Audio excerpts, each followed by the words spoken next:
po kami ng bangka ni Cha. Magpipishing po kami. Tignan natin ha. It's 5:30 na eh. Hanggang gabi to. Boy, magandang buhay po mga kwento. Welcome to Papa Jo's Vlog. I'm very excited and overwhelmed because we just rented this paddle boat. Yeah. Napakamura lang. Kasi hindi ako nakakahuli ng isda sa mababaw. Wala. Kasi baka bumangga. Teka, paano pa ito? Teka.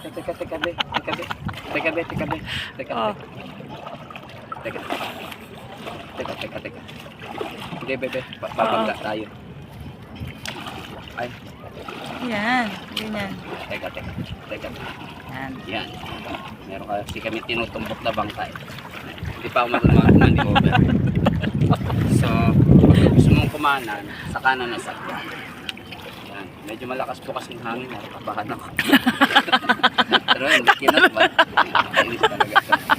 Tatanong ako dito bigla. Lakas po ng hangin eh. Magpipishing. Ano pa naman yan? Kasi sa... Wala na. Ano ba? Ito pala nakakatakot mag-fishing pagka malakas ang ayun. So, pag ano, ganun din. Pag pakaliwa na, ta.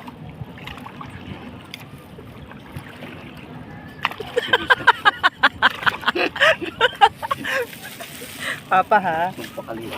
Kasi tingnan niyo yun. Ang liit lang. Pag kumaliwa, Walang space.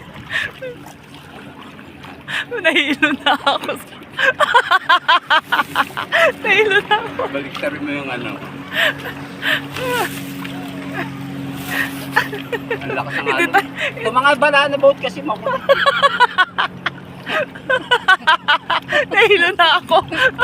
Aray ko sa Hindi na tayo eh. Pag ano, gusto mo kumaliwa, patras, yan. Ano pa Kung naman yan? kumaliwa pa dito. Pakaliwa, blackish na.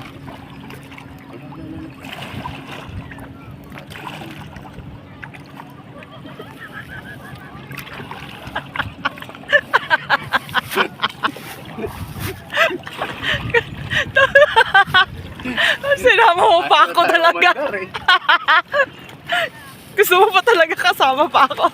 Pag lumubog ka. Gusto mo kasama talaga ako ha.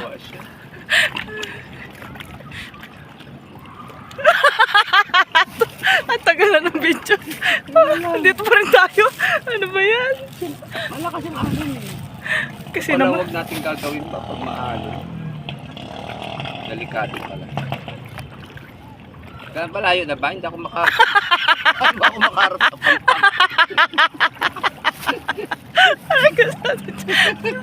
Alam mo yung asawa ko? Pulang-pula na siya. Oh, malalalim-lalim na yan. Mga 100 feet na yan. Pag gusto ko dito kumaliwa, patras, kaliwa. Ganon. Patay mo na ba? Patay mo Sino? yung nagsasagwa. Hindi nga ako marunong lumiko. So yun, di ako makano.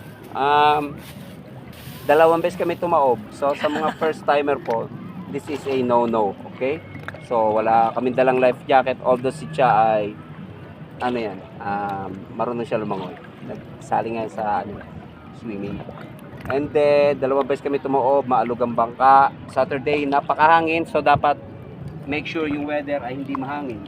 Bago kayo pumunta ay make sure na hindi mahangin. And then buti na lang nailigtas yung cellphone. And then sa parang 1 hour pa lang kami nag-fishing eh. So ito lang nahuli namin. Ito lang. Oh, bisugo pwede alagaan. So that's it. Anyway, it's 6 na siguro, no? Maliit lang na bangka to kasi. So baka akala nyo hindi tumataob yan ha, porque may katig ba tawag dyan. Tataob pa rin po. So no, don't try this kapag wala kayo experience. Paano kayo sumagwan, paano lumiko. Minsan marami pong bangka, baka mabangga kayo. Huwag kayong mag ano ng Saturday. Maraming nagbabanana boat, marami turista. So, yun. But it's a very good experience. Sumakit yung tiyan namin at natakot din kami. Tumawag kami, nalaglag kami dalawang dahil ang lakas ng hangin. And panic mode, hindi naman. Marunong naman kami lumangon.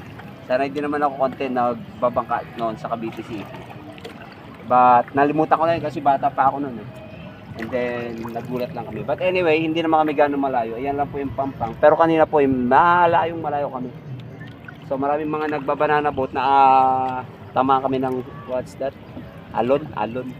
Yun, tumawag kami. Still good experience. Yay!